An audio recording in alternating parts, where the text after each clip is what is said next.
Welcome to Long Story Short with Dr. Mubin Sayed. We will continue our discussions about long COVID. Today is about the vaccine-related immediate injury, anaphylaxis or allergic reactions, or the continuity of the autoimmune disorder, especially with the vaccines that are lipid nanoparticle based and that have polyethylene glycol in them, or we'll call that in our discussion as PEG. Those drugs or these vaccines, for example, that have polyethylene glycol in them, these are called PEGylated drugs or PEGylated vaccines. So keep an eye on this word PEGylated, and that is important for us. Now, at least in the US, there are two vaccines, Moderna's mRNA 1273 and Pfizer-Bio-n-Tech's BNT162b2. These both are lipid nanoparticle based vaccines, and they both have PEG 2000 in it. And I would explain that what does PEG 2000 means. But they both have this molecule PEG 2000 or polyethylene glycol 2000 in them. Let's start our discussion. There is a great paper that discusses in lots of details how PEGylated drugs can create antibodies against PEG, which in turn can cause autoimmune reactions or allergic reactions or anaphylaxis. And we should be careful of one thing, and that is it's not necessary that everybody who gets PEGylated drug will get anaphylaxis or allergic reaction. In the general population, the allergies usually occur in 20% of the people. So 80% of the people do not have anaphylaxis or allergies to certain substances or allergens, as we call them, but 20% of the people respond to them. Similarly, it's not necessary that all of us would develop anti-PEG antibodies in us and all of us would react negatively, but there is going to be a chance that some of us will. And secondly, because according to these authors, there is a widespread distribution of lipid nanoparticle based vaccines to people, result is many of them, a very large number of them, would now have possibly anti-PEG antibodies, and that can set these people up for future reactions or allergies to PEG. So that is the discussion. Let's start with my drawings as well. So what I'm going to do is, first of all, I'm going to provide a summary.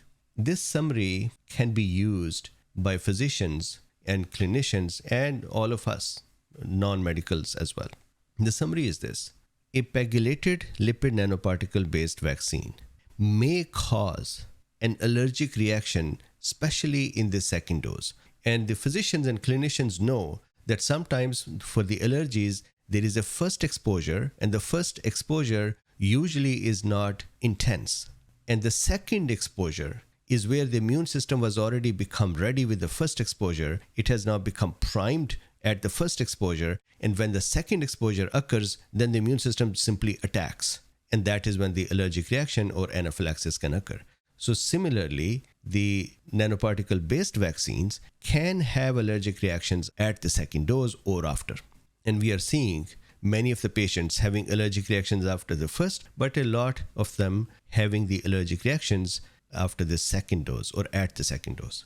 Secondly, it is possible that people would have allergic reactions to the first dose, and that may be because such folks may have been exposed to polyethylene glycol in other drugs in the past. Or it is also possible that these reactions are occurring because of some other component of the vaccine. Here we are only focused on polyethylene glycol today.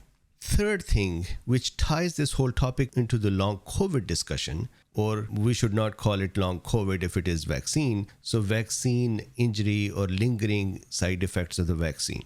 So the third one is that after massive vaccine campaigns with the lipid nanoparticle, a large number of people have been vaccinated, right? So billions of doses are given. Even if 10 to 15% of them developed anti-PEG antibodies, then we have set up a very large population of the world to have these antibodies.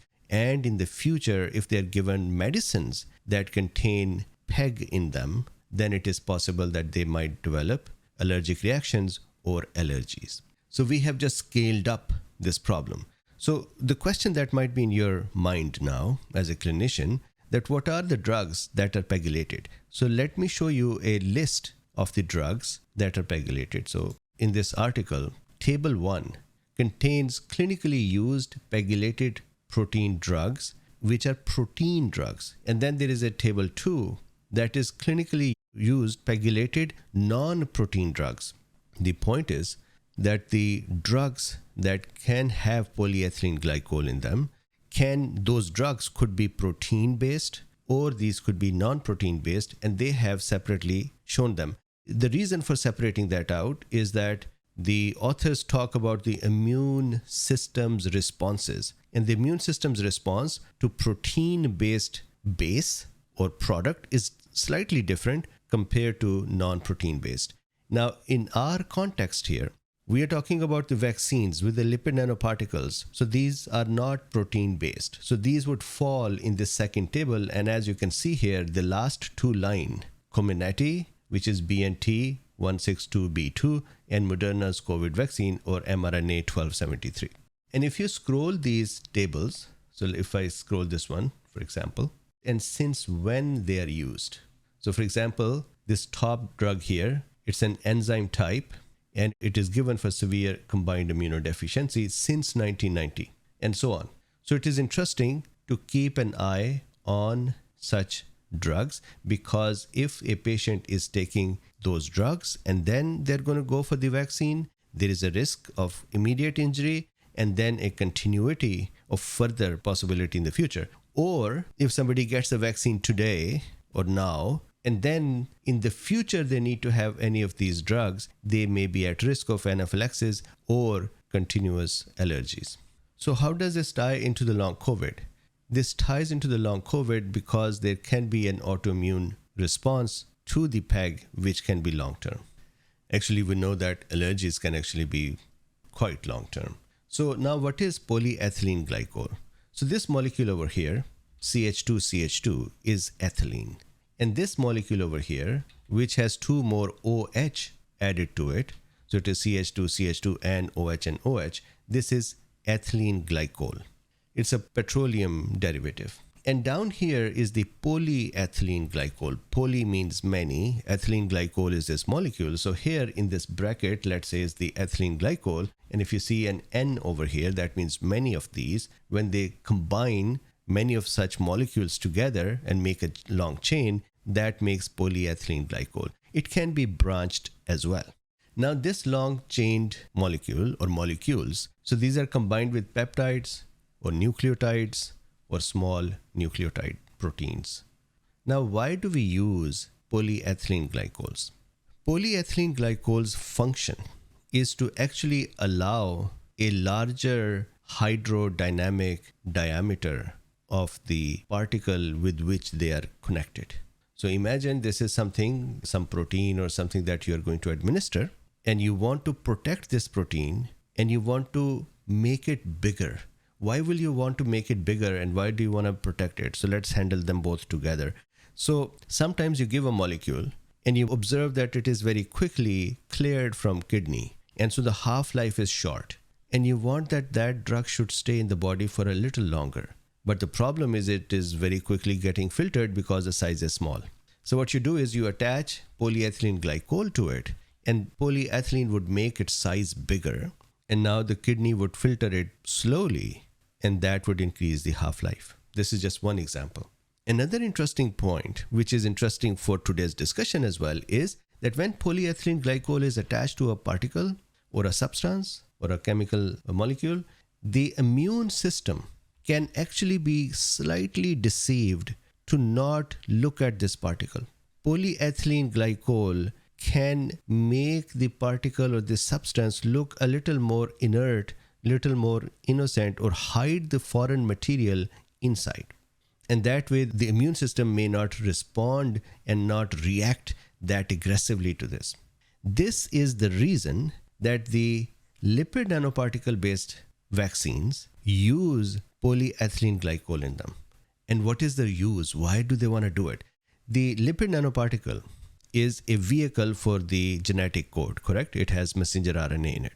The intent is, or the purpose of this technology is that the lipid nanoparticle based vaccine is injected, the particles are supposed to go into a cell where they are supposed to release the messenger RNA. That messenger RNA needs to be read by the cell's ribosomes, and proteins need to be created. Those proteins are spike proteins.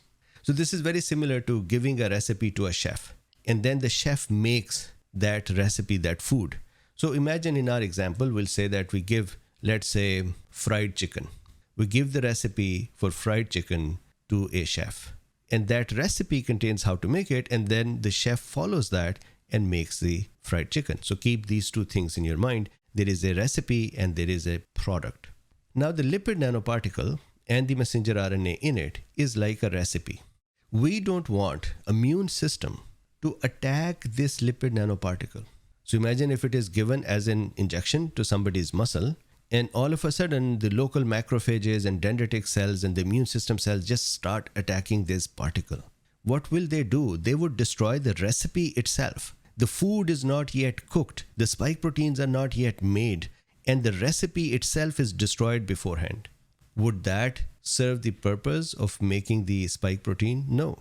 And will attacking the lipid nanoparticle provide any training to immune system for COVID? No.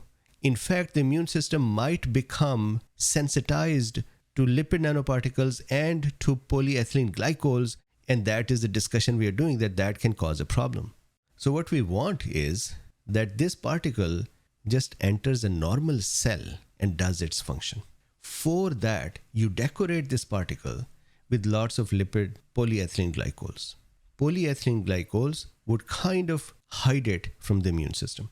Now, before we continue, I also want to show you various kinds of polyethylene glycols. So again, there is a table number 3 over here. And if you see, these are various polyethylene glycols that are available in the industry. For example, PEG 2000, molecular weight 2000, number of ethylene oxide subunits 45, and then other properties.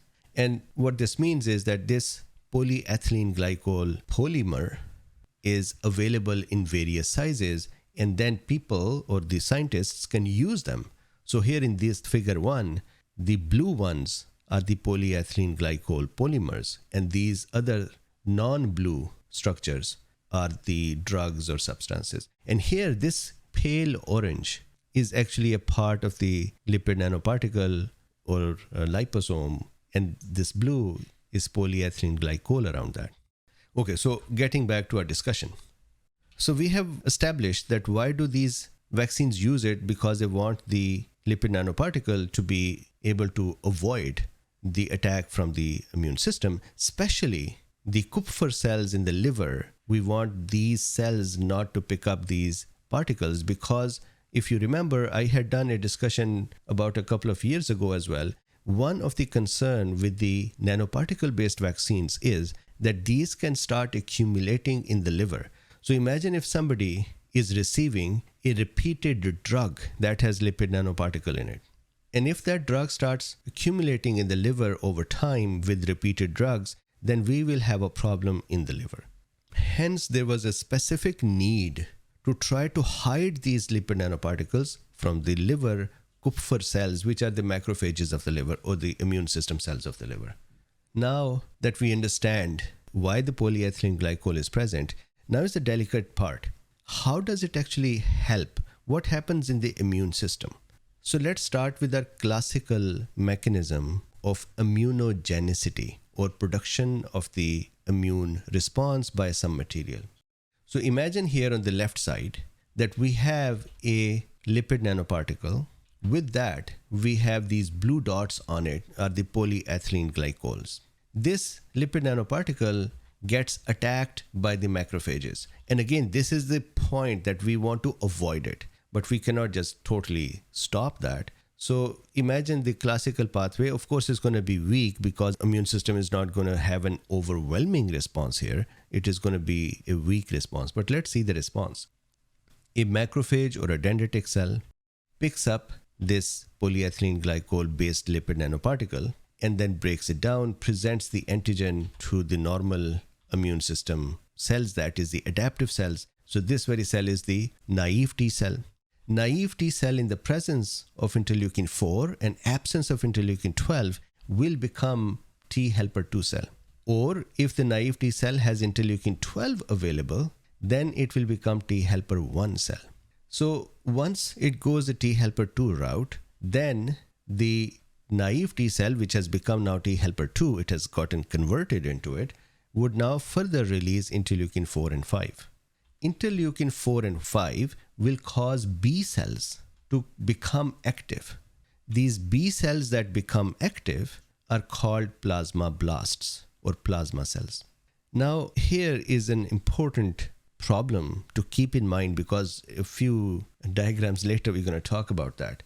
B cells are also professional antigen presenting cells. In our body, there are three kinds of professional antigen presenting cells: macrophages, dendritic cells, and B cells. What that means is they can pick up an antigen, digest, take it inside, they can internalize it, phagocytose it, break it down into smaller pieces, and then show those pieces on their surface with MHC2, major histocompatibility complex number 2. They are the cops of our body, 3 cells. B cell is one of them. So B cell's need is to pull this lipid nanoparticle inwards and then present it on its surface. Now, in the classical pathway, the one that we are seeing here, for B cells, it is actually difficult to pull the polyethylene glycol or to pull a lipid particle inwards. B cells work with proteins better than with the lipids. But a B cell can still become activated, mildly, weakly activated, by seeing that there are multiple polyethylene glycols connecting to its many receptors. And B cell would say, all right, man, it seems like we have an antigen here, so I should at least make more of my antibodies. So this is not a fully activated B cell. It is partially activated or weakly activated B cell. And what it will do is it will start making IgMs. It will not do class switching. Class switching means that a B cell would convert from making IgM to making IgG, which is a long-lasting immunoglobulin, or IgE and IgA.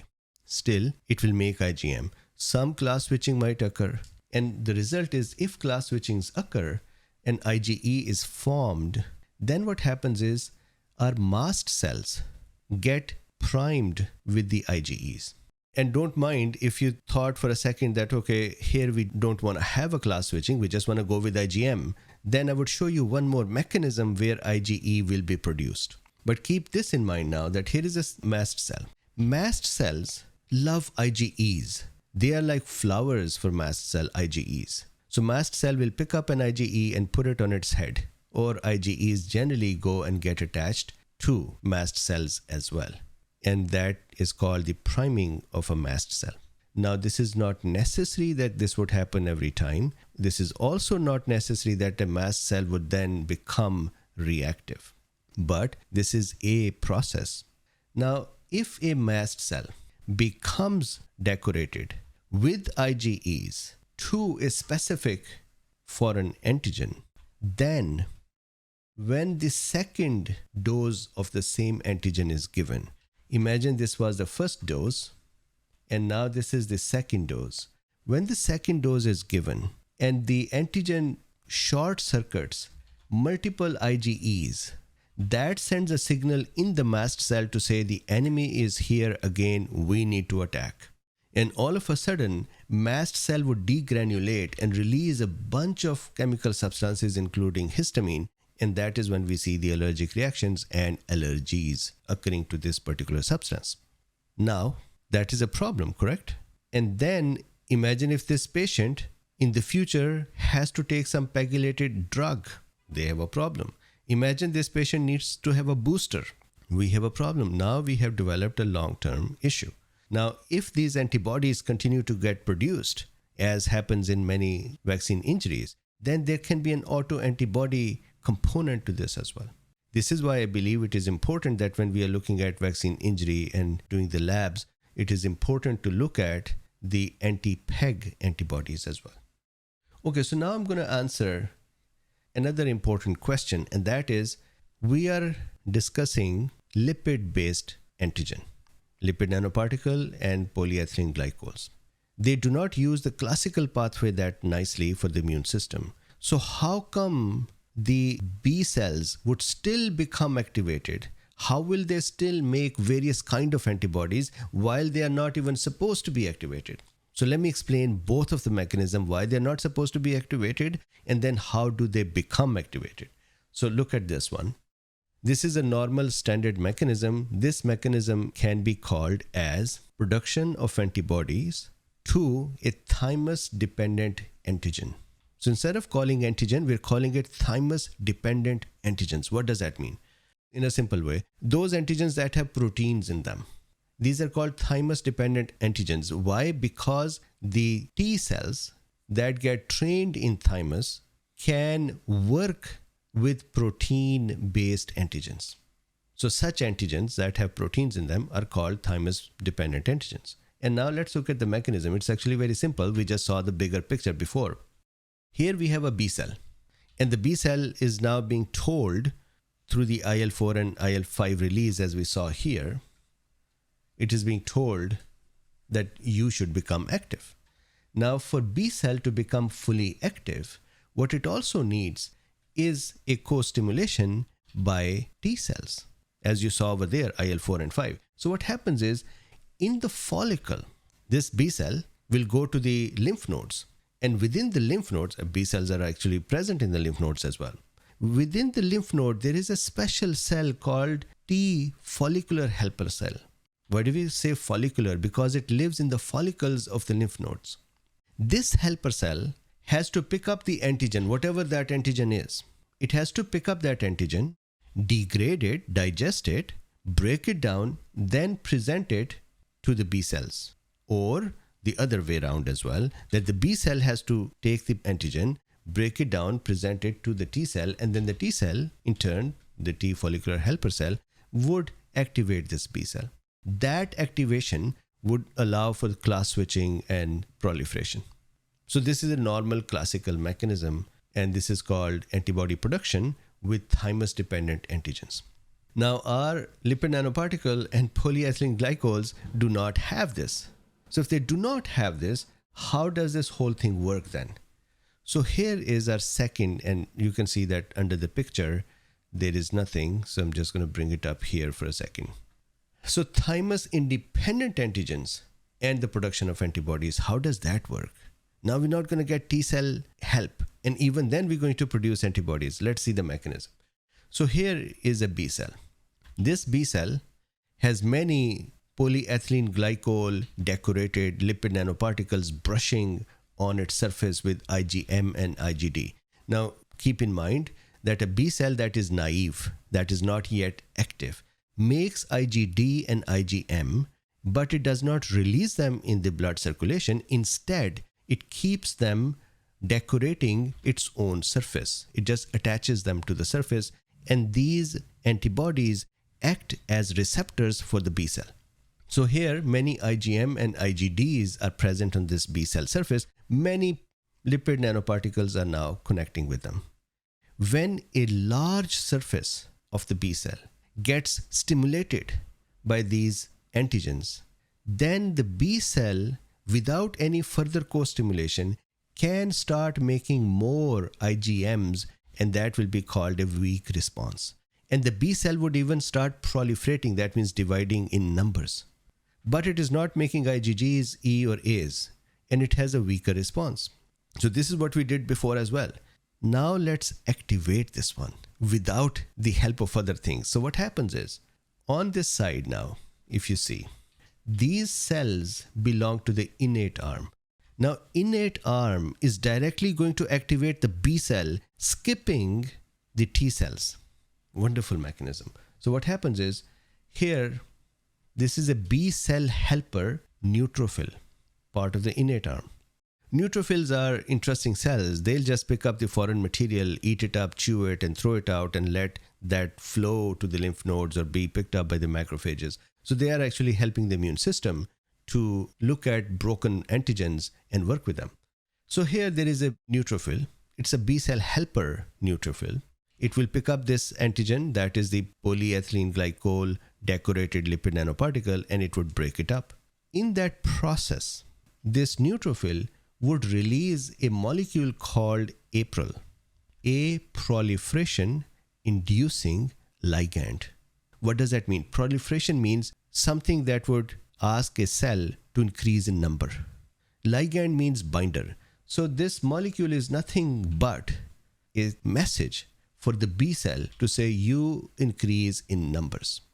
On the B cell, there is a receptor called TACI, transmembranous activator and calcium modulated cyclophilin ligand interactors.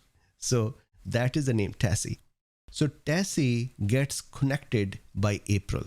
When that connection occurs, the result is B cells would increase in number. It will proliferate. That means even if it is making IgM, there'll be just a lot of B cells making IgMs. Then we also get the other myeloid cells on the innate system that start releasing BAFF. Not BFF, but BAFF. And the BAFF are B cell activating tumor necrosis factor family of molecules. These also would come and connect here. The result of this is that this B cell or cells now, because they were proliferating, will become fully activated. And that means now they can do class switching and they can do a complete behavior of a fully active B cell. So now we have produced antibodies and various kinds of antibodies. And these antibodies, as I showed before, would go and prime the mast cells as well. And that means if this was, let's say, the first dose, then during the second dose, this mast cell can degranulate. If this was the vaccine and nothing happened, for example, I had Moderna, 2 doses, nothing happened. But maybe now my mast cells are primed and I would need a drug in the future which is PEGylated and I might get a reaction. Maybe those antibodies that are being produced could cause an autoimmune response now. So once again, to balance it out, it's not necessary that allergies occur in everyone. There is a genetic propensity for allergies, and there is a smaller proportion of the population that develop allergies. But once again, I'm going to repeat it, because the scale of PEGylation-based vaccines and their administration has been very large, it is what we have done is we have possibly created antibodies in a very large set of people. And they maybe in future, some of them would develop allergic reactions and develop allergies and possibly autoimmune problems. So I'm going to put the summary in front of us. This is the discussion today. PEGylated lipid nanoparticle based vaccines can cause anaphylaxis on the second dose. Now we understand at least one component that can do it and how. Second, even the first dose can cause allergic reaction, and that is if it is due to PEG, then it may be that person was exposed to PEG in the past and reacted to it. Or it could just be that they have allergies in general and their immune system just responds strongly, or maybe they're responding to something else in the vaccine. And finally, as I've said this many times, because of this massive vaccine campaign, it is possible that a lot of us will have the anti-PEG antibodies. Now, from a clinician's point of view, when you have a patient who after the vaccination has autoantibodies or immune dysregulation, one of the suspicion that will be reasonable is to say maybe they have anti-PEG antibodies developed as well, just like they may have anti-ACE2 antibodies developed too. And it may be interesting to have that lab available to see if that is the case. Then one, you can see if the patient is taking any other drugs that have PEG in them, or you can give the patient a warning that be careful with the PEG. Plus you can then see how to handle that autoimmune disorder. So this is the discussion. Thank you very much. I'll see you the next time.